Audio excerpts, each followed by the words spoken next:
Swallowtail, Chapter 5. Claire tried to imagine what it would be like to see her own lifeless body. She wore jeans and a white t-shirt and watched Nana fiddle with the buttons of her red house dress, the one with the white polka dots. I always loved that dress on you. I know, that's why you put me in it. You know, with your thoughts, Nana said, smoothing the dress over her knees and tucking it under her legs. I always felt bad about burning the sleeve with the iron. Don't be silly, I had the thing for Coon's age, and now it's as good as new. I definitely don't remember choosing your dress. Are you sure? I mean, it's nice to see things I've forgotten about, but I should at least remember making that decision, shouldn't I? Nana squinted in the direction of the rabbit hutch and turned back to Claire when she had the answer. You know how scientists are always saying we only use 10% of our brain? Well, here, you use the whole kit and caboodle.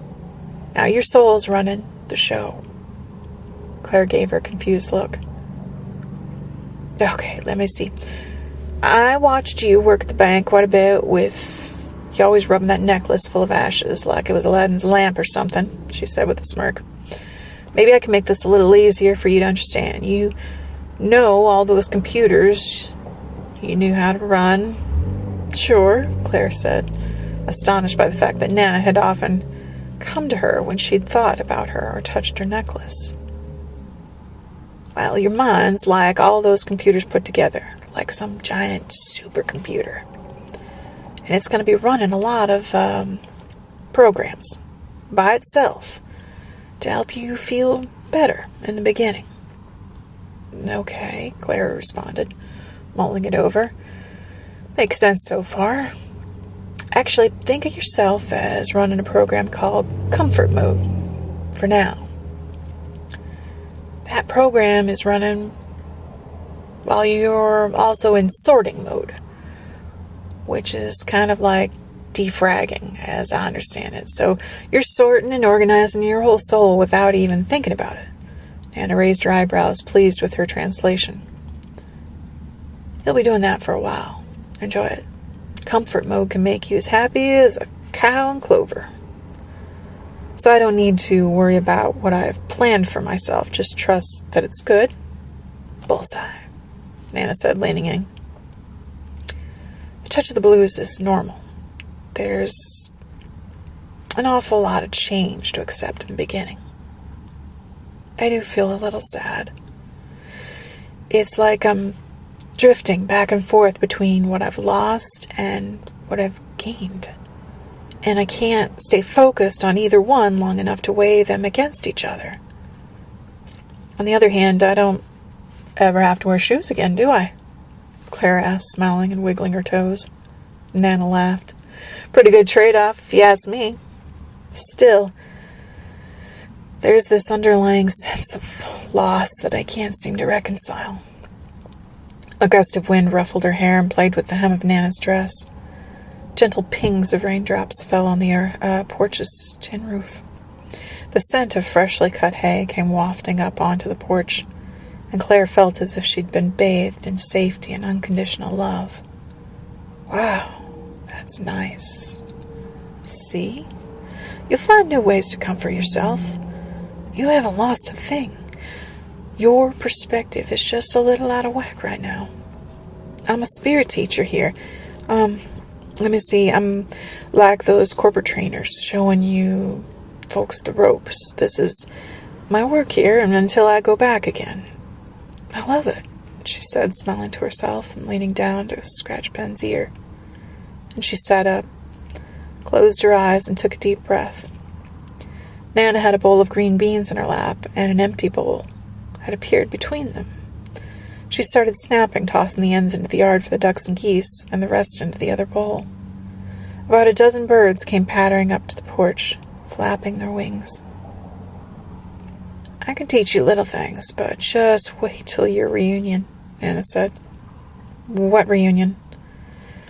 Alma's going to take you to see your collective. Who's Alma? An identical bowl of green beans appeared in Claire's lap. She picked one up without even thinking, snapped the ends off, and threw them to a runt of a duck, excluded from the feast. Alma's your spirit guide. She's like the bank's regional manager. Real bigwig. Nice lady, major connections, smart. You'll want to watch your P's and Q's around her. Good to know. Your collective is so excited to see you they can hardly stand it. What are they like in banking terms? I'd say they're kind of like that safety committee you were on. The safety committee? Claire asked as she popped a bean into her mouth and savored its sweetness. Collectives want to make things better for everyone, basically. I know that's kind of vague, but they're your group. They're your council, like a collective conscience. There's a central collective, which every living thing is part of. God himself heads that committee, if you want to call it that, and him that. But after that comes your personal collective. You got your group karma through your collective, and then you got personal karma. With me so far? Claire squinted at Nana. So far, yeah. What do I do with my collective? You've got a lot of projects and goals you've worked on as a group, and there'll be a lot more. Claire shook her head. I feel like it's the first day of college and I forgot my textbooks. Like I didn't even buy them. Oh, I know, hon. Everything's going to seem peculiar and random at first, but then you'll start to see the bigger picture. It's like the insides of one of those giant clocks, gears, all sizes, clicking and turning, and all working together. By the way, your collective can't see you until your vibration's right. Just like they didn't expect you to do one of those fancy PowerPoint thingies for your coworkers your first week at the bank. Okay, I get it, Claire said as she dropped a few beans into the bowl between them. Claire turned and looked at Nana, who was holding a glass of lemonade in each hand. See, it's going to be fun, she said, handing one to her. Claire stared at it doubtfully for a moment, then lifted it to her lips. The most perfect balance of sweet and tart filled her mouth like pure liquid pleasure. Claire shook her head again and licked her lips. Okay, I admit all of this does seem vaguely familiar at times. Like maybe I dreamt bits and pieces of it. But I'm really having a hard time believing I planned any of this. Are you saying that I planned my whole life? Like birth to death? Nana swirled the ice around in her glass and set it down on the porch. Not every second. But you made a sort of blueprint before each trip back to the earth plane. You carefully chose all of your lessons with Amma and your collective. Sorry, I keep thinking of things like buying socks at Walmart or balancing my checkbook. It's hard to believe I had any grand plan going on. Anna laughed and waved her hand. Oh, that's just life. There's an ebb and a flow to things, you know. That Chinese checkerboard on the bookshelf in the living room. Picture a gigantic one with the dots all connected by all of those lines. There are bunches of, what do they call them? Variables. So many different chances to learn the same lessons. As many as the stars. It's kind of like math equations, like certain numbers, certain combinations of people and situations make for the perfect opportunities for certain kinds of lessons. Like, you picked your parents, for instance. They were a huge part of your life equation.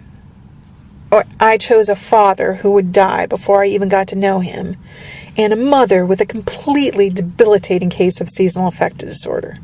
Like, why would anyone do that? Claire asked as she noticed the number of beans in the bowls didn't seem to be changing at all, no matter how many they snapped. But look at how you turned out. Dead? Smarty pants, look at what an incredible wife, mother, and friend you were. The word stung. But she had to admit what Nana was saying made sense. You also planned out a departure with maximum growth in mind for everyone. Yourself, Paul, your mother, the girls, all the way down to total strangers. There are so many forks in the road all over our blueprints.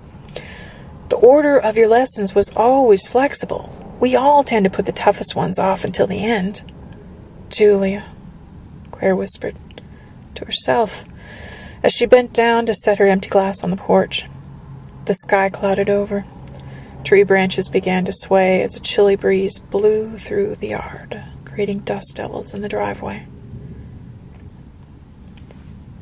There's always a bit of free will. I guess that kind of works like that tension knob on that exercise bike you had in your basement, the one you hung your blouses on to dry. I know the one. Your point being? Claire asked, glad she'd never have to see the thing again. Nana grinned.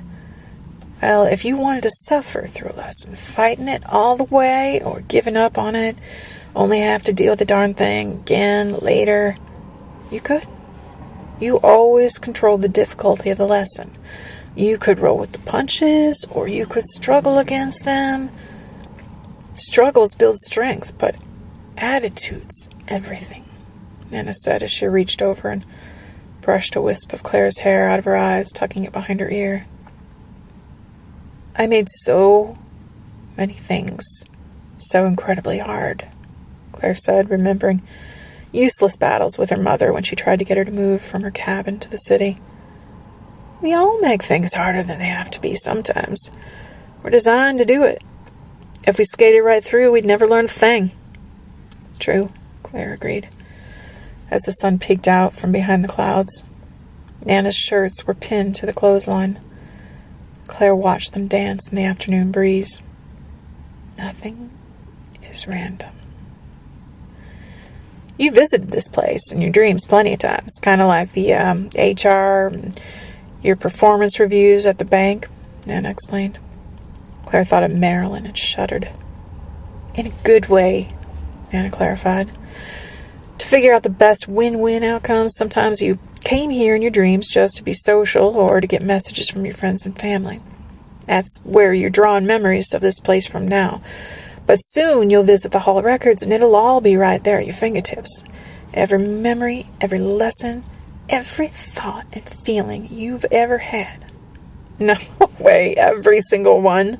That sounds horribly overwhelming. Don't worry. Every one of your memories and the reasons behind them will be crystal clear to you. It's dazzling. Savor your visit to the Hall of Records, Claire. It's one of the best dips in the whole roller coaster. She'd finished snapping her beans and stood up to stretch. You remember the last time you had déjà vu? Nana asked. She hadn't gone inside, but the bowls of green beans had disappeared.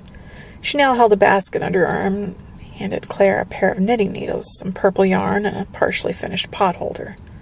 Claire vaguely remembered that multicolored potholder she'd started when she was around 10 years old. Nana sat down and took up her own pair of needles and some yarn. Claire reached for a glass of lemonade, but discovered it had vanished. As Nana continued talking and knitting, Claire focused on her own stitches. She hadn't knitted in years, but soon found herself gazing off in the direction of the barn, her fingers still working away. So, déjà vu, Nana repeated. Yeah, a few nights ago I had it in the hallway outside of Anna's door, and I used to have it at work sometimes. She remembered Colin and missed him. I've got to try to find him. Déjà vu is important, Nana continued. They're like little signposts you set up all over your life when you make your blueprint. They're to let you know when you're on the right track with your brilliance. Claire shook her head. Sometimes I had déjà vu during really scary experiences, though. Like when Anna fell out of the tree at the old apartment. It was such a vivid memory I experienced right as it was happening, Claire insisted, the skeptic in her still intact.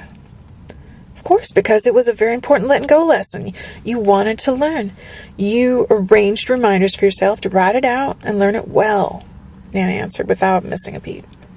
Claire glanced down and noticed she now had a ridiculously long scarf instead of a potholder. What's this? She asked as she held it up, a frown creasing her brow. Not magic, just a little environmental hypnosis, Nana assured her. The sun was setting. They'd knitted up a storm. but Claire felt they'd only been talking for about an hour. Time is strange here. True, Anna said with a smile and held up the better part of a sweater. I promised Alma I'd help you stretch your meditative muscles. You experienced time gaps on the Earth plane too, remember? I guess so. Sometimes driving home from work I'd space out, or before I knew it I'd be pulling into the drive or the garage. Exactly. It's the same thing. Relaxing things we tend to do on autopilot take us into that same meditative or hypnotic state, and time just slips away. Prayer can take you there too.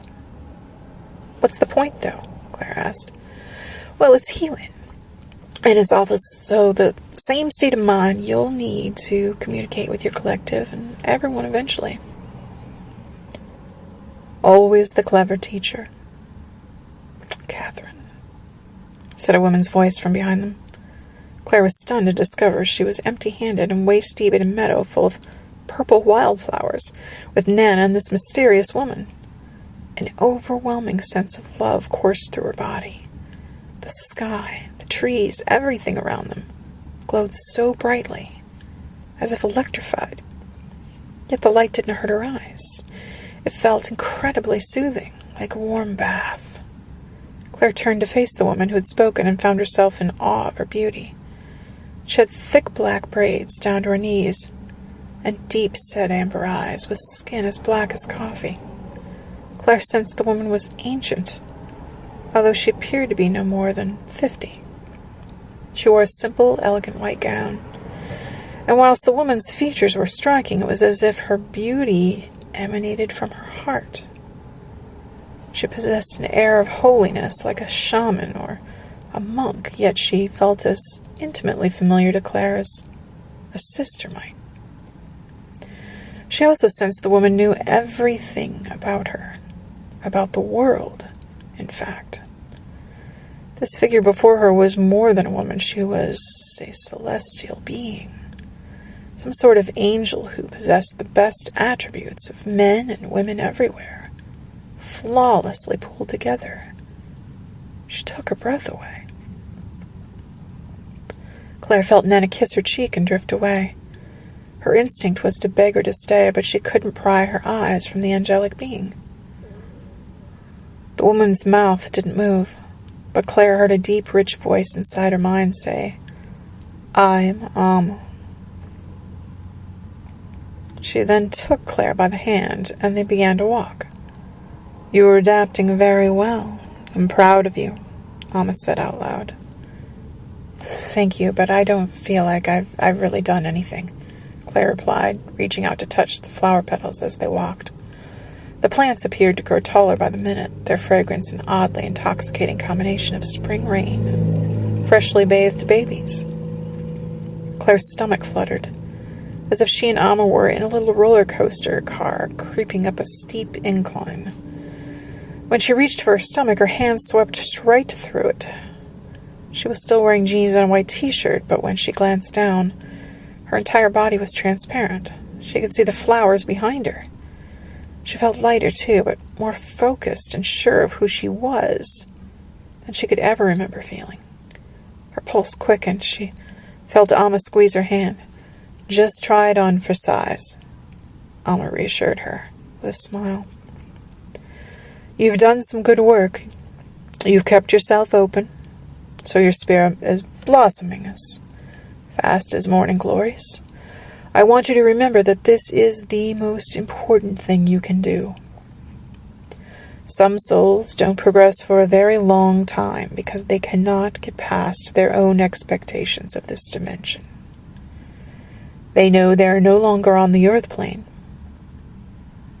They have ideas about heaven and the afterlife, but it's simply home.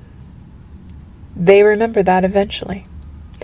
Yet they still think they're not where they're supposed to be, and it keeps their spirit from evolving. I can see how someone might expect something else, Claire replied breathlessly as the wildflowers grew past their heads. Catherine's right. We see what we need to see, but we must remain open to new ideas and new ways of doing things. Progression of the spirit is the key to happiness. No matter where we are in the universe, one must develop one's soul, and the spirit must grow, but we must seek growth. No one is going to force it upon us. A soul can remain a seed for as long as it wishes. It is entirely up to you, Alma explained. Claire suspected she was still a seed and changed the subject. We've known each other a long time, haven't we? Forever. You can ask me anything. Right now, I feel you struggling to understand and accept everything. That's normal. Well, I know you want me to progress and move on and all that, but I feel so out of sorts, like I lost a mile-long to-do list, I lost my body so fast. I think that's the problem. I need to see or say goodbye or something. I need to see my body. Can you take me to it? Of course. Take a deep breath and mentally pull the violet light from the blossoms above you into your 6th chakra, your third eye, which is your Ajna chakra in the center of your forehead, just above your eyebrows, Alma said as the flowers began to rustle above them. Claire just decided to focus on the center of her forehead. She'd understood that much. She closed her eyes and tried her best to follow Alma's instructions. When she opened them again, the emerald stems of the wildflowers parted, and she and Alma stepped into a very small, gray, brightly lit room. The ceramic brick walls and tiled floor were dull from years of bleaching. One wall was a cooler. Rows of stainless steel shelves lined the other walls and hung above a large sink. On them sat electric saws and other bone-cutting tools Claire quickly relegated to the back of her mind. A woman's body lay naked on a single stainless steel table clamped to the sink, the blood slowly draining from it. Oh my God, is that me? Covered with cuts and bruises, its eyes and mouth were open.